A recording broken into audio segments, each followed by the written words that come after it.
Hi guys, welcome back. So our new unit is going to be on nutrition. Everybody's favorite when we're back at CTC because we get to eat food. But before we do that, we're going to talk about why we study nutrition and what it's all about. As you can hopefully see, nutrition is the process of obtaining nutrients such as water, lipids, which are fats, fiber, carbs, vitamins, and minerals, which are all necessary for health. But how do we know how much of each nutrient we need to achieve maximum nutrition? Well, the Food and Drug Administration has put out a simple guideline called MyPlate. MyPlate shows you how many servings of each of the food groups you need per day. So as you can see, on the MyPlate, it has fruits, vegetables, grains, proteins, and dairy. Which category looks the largest? Vegetables. That means vegetables are very important because this is how the plate should look every time you sit down to eat. You should have a good portion of vegetables and fruits, and then a smaller portion of protein and a balanced portion of grains. Now, dairy is a kind of controversial one. Some sources will say that humans don't need to drink milk beyond their infantile stage. They don't need to be drinking milk from mammals that aren't their own mother, or that the calcium in milk isn't absorbed as easily as it is from dark leafy greens and other plant based sources. But for now, dairy is still included in the MyPlate routine. However, there are a lot of different choices you can have if you don't want dairy based, milk based products. There's soy milk, coconut milk, almond milk, cashew milk. There's so many choices on ways that you can get dairy alternatives in your diet so that you're still getting the 3 recommended daily allowances.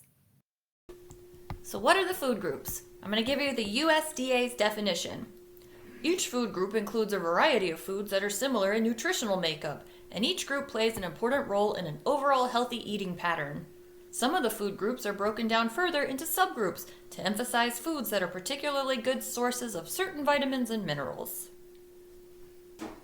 So we can see the 5 food groups. We have fruits, vegetables, proteins, grains, and dairy.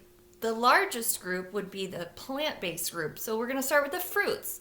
So fruits, like what I have here, they're any part of the plant that bears the seed. Even if the seeds are really tiny, like it's what's inside a banana, or big and noticeable like inside an apple, if it has a seed, it's a fruit. Easy way to remember. On the other hand, a vegetable is the root, the leaf, or the stem of the plant. It does not have seeds. So for example, cooked spinach. Yum! In the protein group, we have meats, eggs, nuts, and meat alternatives. So Miss Madeleine doesn't have any meat, but I have nuts and I have an egg. Egg kind of throws people off sometimes. A lot of people think it's dairy, but dairy is the next food group, and those are milk products that come from mammals. Mammals are live-bearing animals that have fur and produce milk to their offspring. You can also have this alternative, almond bries. The last group would be carbohydrates, so rice, potatoes, and yummy bread. Okay, there's also a really handy guide, get it, that tells you about your portion sizes. So servings is the number of times in the day that you need to eat from that food group. The portion is how big that serving should be. So if you look at this guide, it says that a piece of lean meat should be about the size of your palm of your hand, while a serving of grain should be about the size of your fist.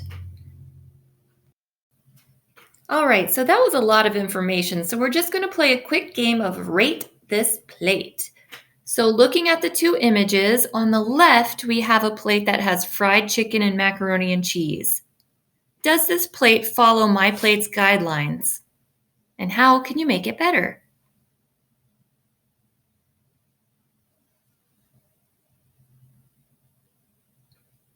Now looking at the right side, I see a piece of lean chicken, some watermelon, some green beans, and a little side of pasta. Does this plate follow MyPlate's guidelines? How can you make it better?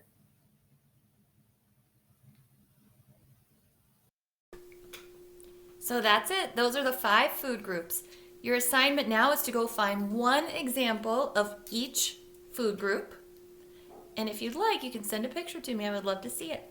Bye.